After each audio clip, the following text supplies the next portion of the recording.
So first part, areas of alignment. Alignment is about desires, and I've grouped the desires in 3 buckets. Desires, what I want to get from the company, then what do I want to give through the company, and then what I want to give to the company. And now let's look into each of the buckets. So first, what do I want to get from the company? There are 5 things people want to get. First is experiences, second is growth, third money, 4 power, and 5 visibility.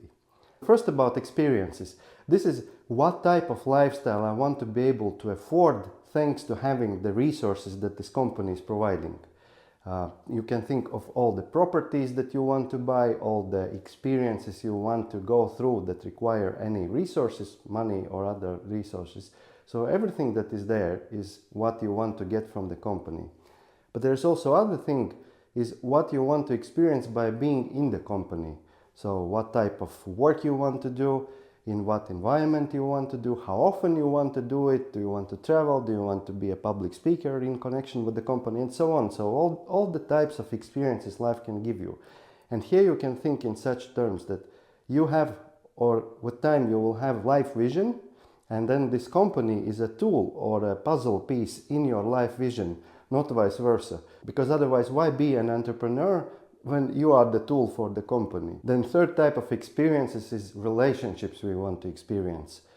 Outside the company, in the company, but thanks to being co-founder in this company.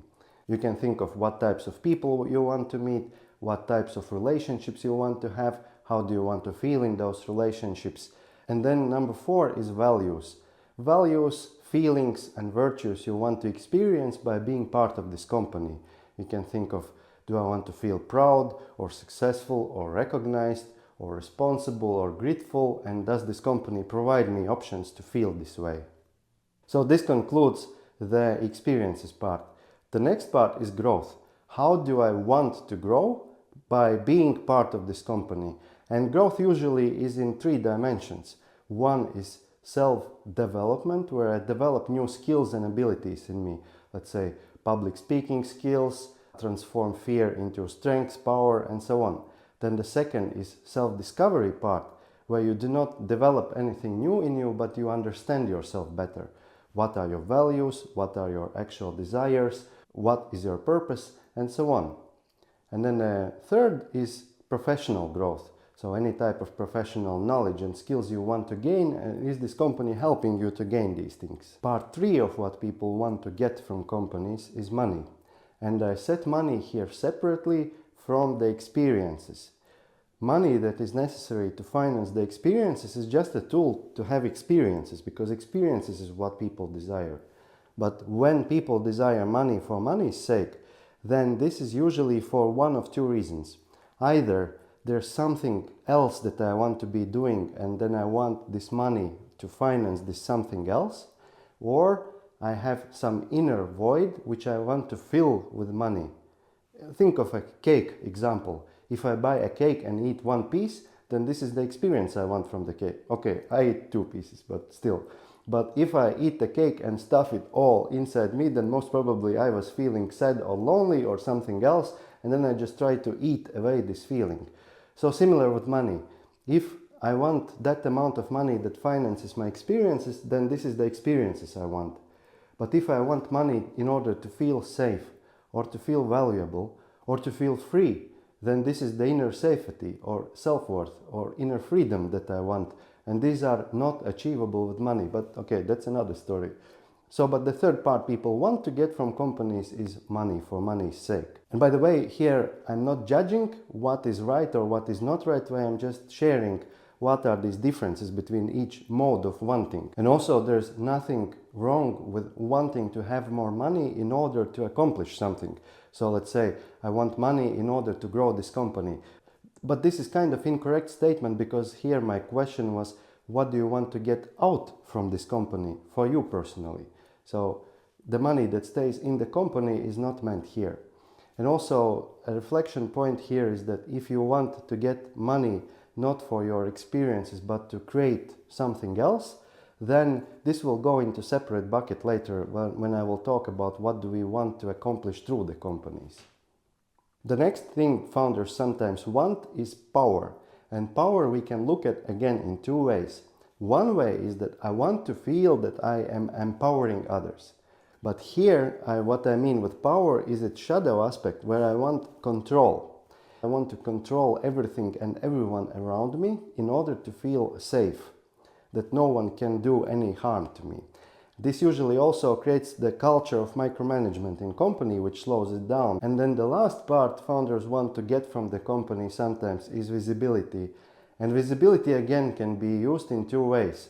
One way is we want to inform and educate, but this is giving. But another way is we want to be recognized, liked and approved. This sometimes comes through the ethos of wanting to create a unicorn or wanting to make an impact. And this all you can scan for yourself in such a way.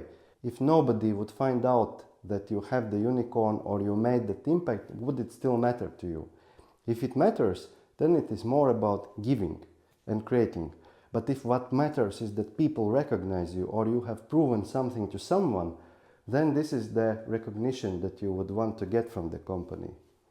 This summarizes these 5 things that people want to get from companies: experiences, growth, money, power, recognition, and the last 3 I mean in their shadow aspects. Money for the money's sake, power for the control's sake, and recognition for the approval's sake. Although this is not a subject of this program, when we want those shadow aspects, and even if we as co-founders are aligned on wanting similar shadow aspects, then the business still struggles and it's not very hard to see why. But that's more a topic of another program. You can look it up on our website. It's available for free. It's called Ascend Method. Now, second bucket is the things I want to give through the company. We can call it contribution or purpose of the founder. And there are different types of people and situations. On one hand, sometimes there are founders who don't want to give anything through the company. So they very clearly know that the business is for getting resources or something else, as I mentioned before, and that's the end of the story. Then other option are founders who would like to give something through the company, but they are not actually clear about what it is, or if they know what it is, they don't know how to embed it in their current business operations. And then the third group are those who are already walking towards it or are already doing it. I want to characterize this third group. So first of all, it's when we feel some way how society and things should be different. For example, I feel that if we would be more authentic and act more according to our authentic higher self-desires, then society would be better off with this. So we have this vision of how the society, the nature, the globe, and anything from any dimension, but how things on the big scale could be better. And then the next thing is we also have figured out with time what's the best way how we can contribute towards it. And then we make the steps towards this contribution. And also there's some reasonable story behind us why it's us doing this. Like, as for me, I've experienced being very inauthentic in my past due to my childhood experiences and life experiences, and then uncovering how to become authentic and feeling the value and the power of it, and that has set me on the direction in which I'm going with my work. And the fourth part, that these people feel deeper connection with their inner essence, with their inner being, that sometimes is called the true self or the higher self or the source. By the way, on this topic I can recommend a super book. It's called Working with the Source. You can Google it up. Also, we have quite a lot of content and programs about this topic, how to find and materialize one's purpose. And now the third bucket, things I want to give to the company. And this is again desires. And what are these desires? First is the time. How much time do I want to give to the company in 2 dimensions? In terms of how many hours per week and how many years in total. And sometimes there are clashes between founders exactly on one of these 2. If one founder feels that he's committed to the company for 2-3 years maximum, and another is 7, 10 or forever, then this might highlight that the one who is committed shorter term, he's actually not doing what he desires to be doing. Because I usually ask that, Okay, but if you would be doing what you want to be doing, why would you want to get out of it and sell it and move away? The next aspect is exclusivity. Do I want to give all my attention to this company, or do I want to divide it? And here with dividing, I don't mean family or hobbies, unless the hobbies are semi-professional, like every week preparing for racing and 2 months a year spending in race competitions, because then it's almost like second profession. And then if I want to be 100% in it, and then my co-founder wants to split attention between two things, then this might work in the long run only if it's properly adjusted with the help of the shares. And how to do it, because it's not linear in this case, I will talk more about in the setup section. But also why I put this section here in alignment, because actually, just think, do you desire to be co-founder with someone who is far away from you in terms of how he's motivated in this particular subject you're working on? Or would you rather be happy working together with someone shoulder by shoulder where you're both actively pulling this thing forward? I would at least prefer the second option. And then the next thing people want to give to the company are abilities. And here I want to stress that applied abilities. What's the difference? Try to hire a super opera singer as a salesperson and then see how much of their total abilities they can put in the practice. And that part is the applied abilities part. So when I do my best, can I perform well, and am I using majority of my abilities in this company? And also, when I'm doing my best here, then am I actually doing the things that I want to be doing? Or is there a long list of things that I would love to be doing, but I'm not able to do these things in this company? If there's such a situation that, let's say, one co-founder is performing on level of 10 relatively and another on level of 2, I would say these two people should not be co-founders, because one is junior, one is senior. Or let's put otherwise, when one co-founder is doing things mostly what he loves, and another has like 60% of work time doing things he doesn't like. This is inner misalignment for this other person. If it's possible to adjust the role so that it mostly works for both, then it's okay. Otherwise, I would suggest for the second co-founder to leave the company.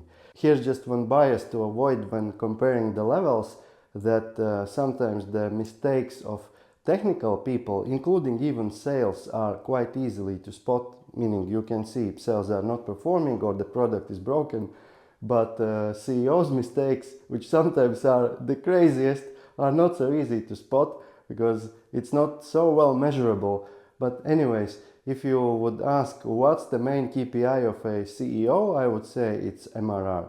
One side note, I'm jumping here sometimes to side topics, but still want to mention it. One side note that when we set MRR as the main North Star of the company, as it should be for the CEO, then we should triangulate it with two other metrics that ensure good customer satisfaction and good employee satisfaction. So, for example, NPS and some form of employee well-being score. And this concludes the first part in this chapter, which is about components or elements of alignment. So these were the things I want to get from the company, things I want to give through the company, and things I want to give to the company. And then any combination of these can create misalignment between people.